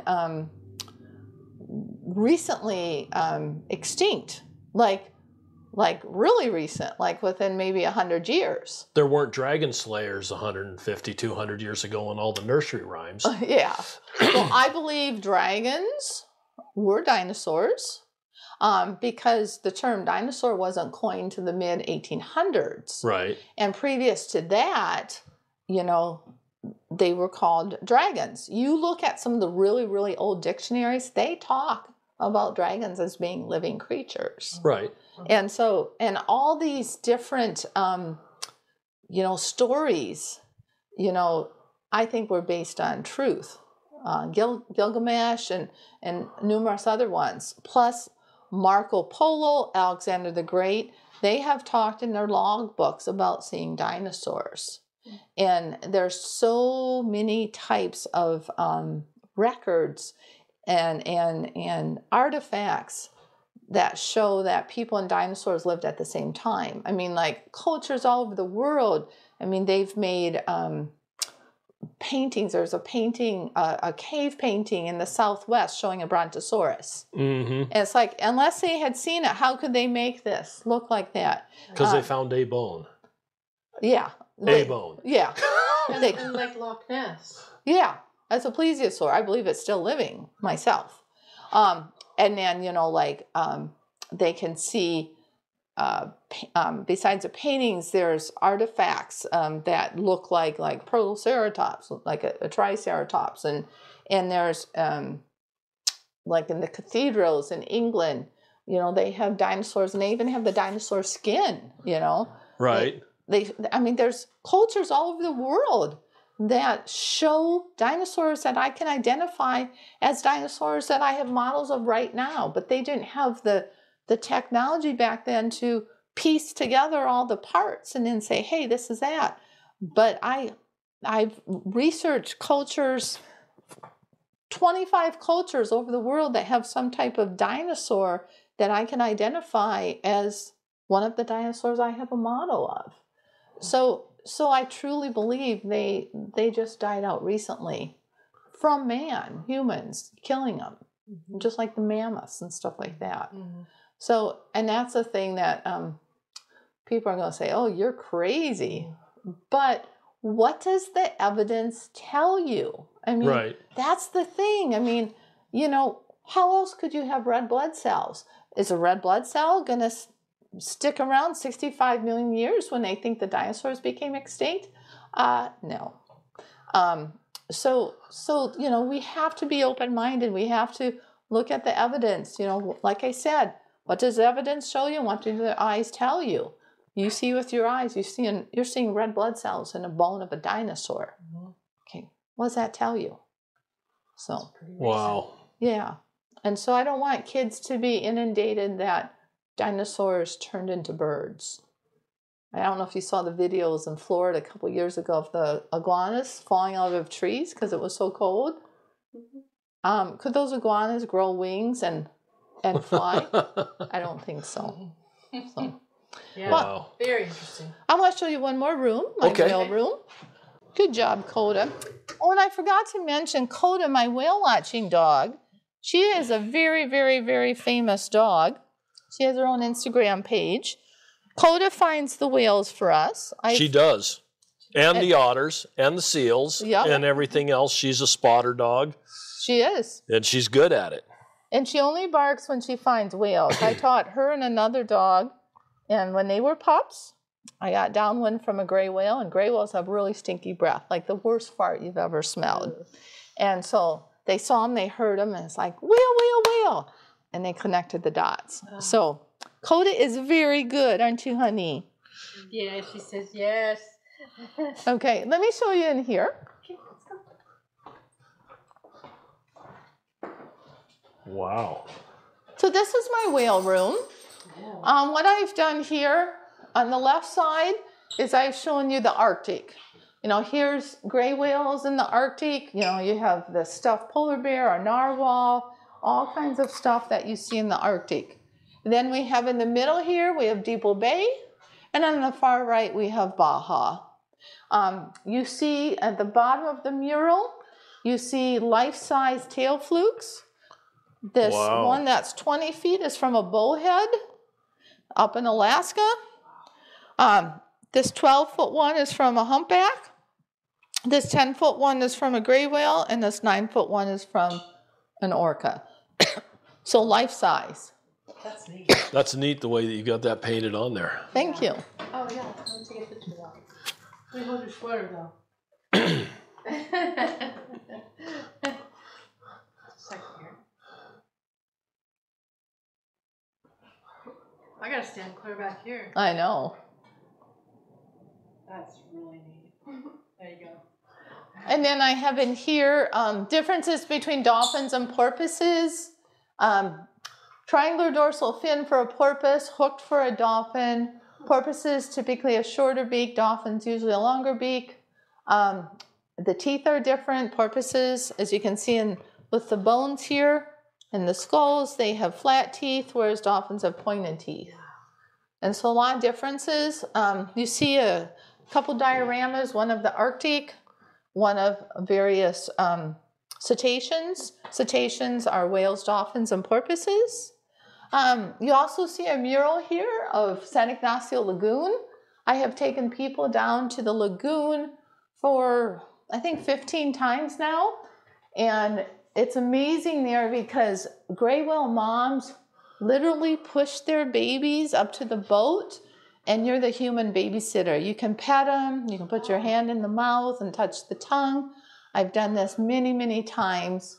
And I think for any mothers out there that if you have a young baby or a toddler and they want attention 24/7, you want a break. And so the mom comes up to the boat initially, checks us out, and then if she thinks that we're fine, she pulls away and that she's like, take care of my baby, be my human babysitter. And then for sometimes hours, you know, we can't stay there more than like an hour and a half or so, but for most of the trip, you know, we're interacting with that baby, keeping it occupied, and mom's like, oh, phew, I have a break. So, wow. yeah. Cool. And where's that out in Mexico? Halfway down the Baja California Peninsula, right there. So. And you're in between the Baja and Mexico mainland. I'm right here, is right there. Okay, so you're on the Pacific side of the Baja. There's only 3 lagoons. Okay. And San Ignacio is one of the 3. Okay. So, and the last tidbit I want to mention is many times people say that whales evolved from a wolf-like creature. From a wolf? Yeah. Okay. So we saw a gray whale on our trip. Here's a model of a gray whale. You notice that all baleen whales have the 2 blowholes. Toothed whales only have 1 blowhole. But if you would look at the internal anatomy of a gray whale or any baleen whale or any toothed whale, you will notice that when they breathe, they have the blowholes, goes down the trachea into the lungs, back out. And in the mouth, you come down, you eat food in your mouth, it goes down your esophagus into your stomach. Right. And, you know, and that's it. There's no connection between the trachea and the esophagus. Really? No connection between the blowholes and the mouth. When you saw Finding Nemo and you saw Dory and Marlin being blown out of the blowholes after they were swallowed, that part of the movie was fake because there's absolutely no connection between the blowholes and the mouth. Can you imagine if a whale was trying to breathe underwater by opening its mouth? Right. What would happen? Water. Oh, yeah. Or even, yeah. It would drown. It would open its mouth and it'd drown. So that cannot occur. So evolutionists that say, oh yeah, whales evolved from a wolf-like creature, what would happen? You know, wolf-like creature would be like us, the same orifice for breathing and eating, and it would have to change, separate, and be totally different. The transitional form wouldn't even survive. Right. Right. Common sense? Common sense, yeah. Common sense. Why would it have a need to transform or to evolve if it was breathing one way and doing okay? Yeah, well, they say it was on the land and then it went back into the water. Right. So, for food. So, it doesn't make sense. Whales were always whales. Right. So Always they in the water. always in the water. They were created that way and they will always be in the water. They're never going to leave the water and walk on land. Yeah. So, They're not. This has been an education. well, Very good. interesting. Well, good. So, Well, Jonah in the whale. I believe Jonah was swallowed by a sperm whale. Like one of those right there. Yes, sperm whale. Yeah. If you do some research, you'll notice that 2 other whalers were swallowed by a sperm whale and came out and survived. They cut the whale open, and these 2 whalers survived. So it is plausible that could have happened. And of course, we know with God anything can happen. But yeah. So there is definite explanations for a lot of things that do make sense. So if you ever want to come to the Sealife and Shark Museum or go whale watching, again, OregonWhales.com. But if you would like to talk to me one-on-one about anything I've said in this podcast, you can come in here and I'll give you my personal cell number. And you can meet with me and, however you believe. But I would love to show you all the evidence that I have with the fossils and everything. And I'm not going to lie to you. I will always tell you what I see based on the evidence that I have personally seen with my eyes. So, what thank an you for your offer that time. is. Yeah. I mean, for people that are hardcore evolutionists on out, if you want to know what the evidence appears to be and talk to you, and your willingness to do that is phenomenal to me. Very much So Well, I thank you, so Loren. appreciate this, Carrie. This has been a great podcast. This has been a lot of fun. I've learned a lot about all kinds of things, a whole gamut of things. And I always finish my podcasts out by saying the world is full of wonder. People need to get out and explore. If you are anywhere near Depot Bay between May and October, Yes. definitely stop in, say hi to Carrie. The prices are reasonable. I think it was $50 a person. $45 for kids 12 and under and $55 for adults. So for us, it worked out to about $50 a person because we had Haley with us. And you get to go out for an hour and a half. The boat is unbelievable. It absorbs the waves in a way that a lot of boats don't. It's got a lot of horsepower, and Carrie is more than happy to go show you what she can find in the way of whales if they're showing themselves. And I would strongly suggest booking a tour. She is safe. We booked a tour a couple years ago, and it got canceled on us because we had 12-foot swells. But the day was 6 foot, and it was more than tolerable. So, And the best time to come is July, August, or September. Those are our 3 best months. right. A 99% chance of seeing whales. 99.9% chance. Well, we saw one this morning, We did. and the show wasn't as fantastic as what I would have liked to have had it be, but I'm not at all disappointed with the whole experience. So, like I said, you need to get out and explore, see this stuff, and everybody have an absolutely wonder-filled day. Thank you. Thank you. And don't forget to check out our Facebook page at Where Am I to Go Podcast, and also our webpage at whereamitogo.com. We have a breakdown state by state of museums we've been to, places we've been to, and you can check it out there if you're traveling and find out where some of these places are and see if there's places you'd like to go see. Thanks again, and once again, have a wonder-filled day. All the roll and go, where am I to go? Meet Johnny, where am I to go? For I'm a young and a sailor lad, and where am I to go?